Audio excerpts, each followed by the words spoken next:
Sino ba nagsabi na naghihirap ako? Di naman sa pagyayabang, pero pag day off ko, nakaka-out of town ako. Eto, Ajman guys.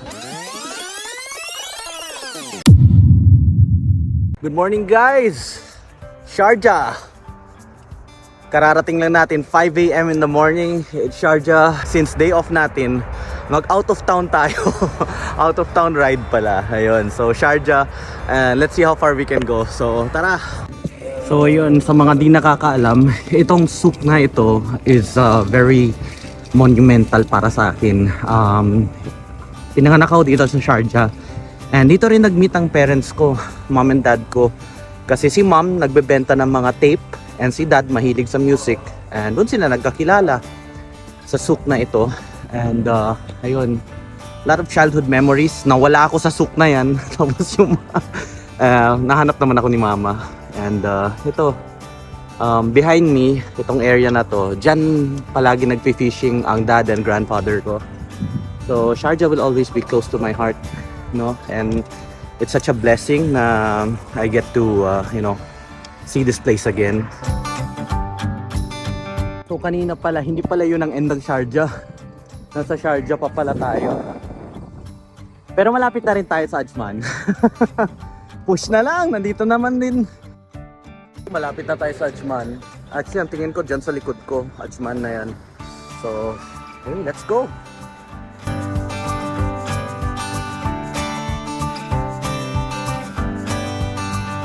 Come to Ajman na talaga!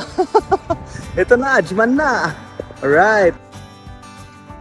Glory and honor to God. Ajman na tayo guys! Ajman!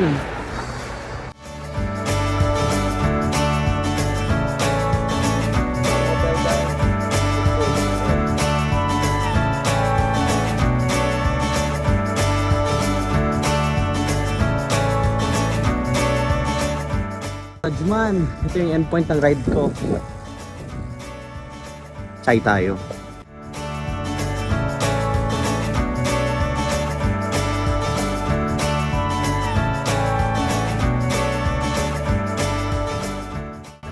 Pero pinakamasarap yung feeling of completion na nakarating din dito. Yung last time namin pumunta dito, madilim. So sobrang thankful ako na nakabalik. So I just hope na hindi gaano kainit pa uwi. Yun, masaya. Ajman. Sino ba nagsabi na naghihirap ako? Di naman sa pagyayabang, pero pag day off ko, nakaka-out of town ako. Eto, Ajman guys. Bike nga lang. Ayun, ang ganda ng sunrise guys. Super. I mean, hindi man makuha ng aking phone ang kagandahan ng sunrise, but it's really a view worth watching.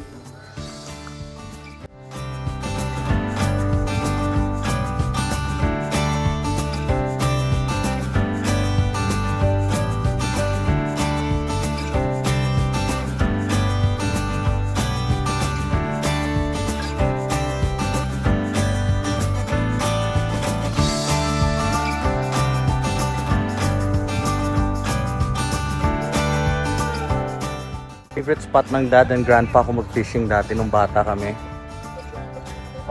Parang wala pa yung mga Ferris wheel dyan. Pagkakaalala ko.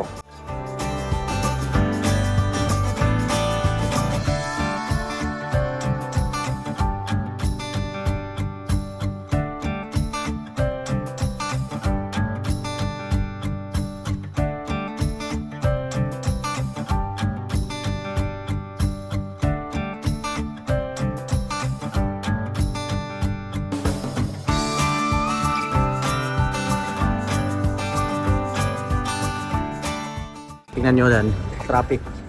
Yun lang sa Sharjah. Traffic lang pag ganitong oras. Anyway, buti na lang nakabike. Alay-lakad muna tayo guys.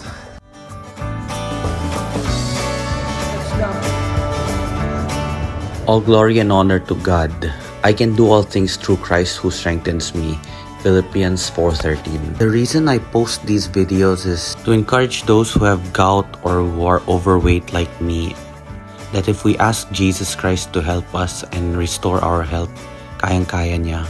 The restoration of my health is a testimony of God's goodness in my life. Ingat everyone. God bless.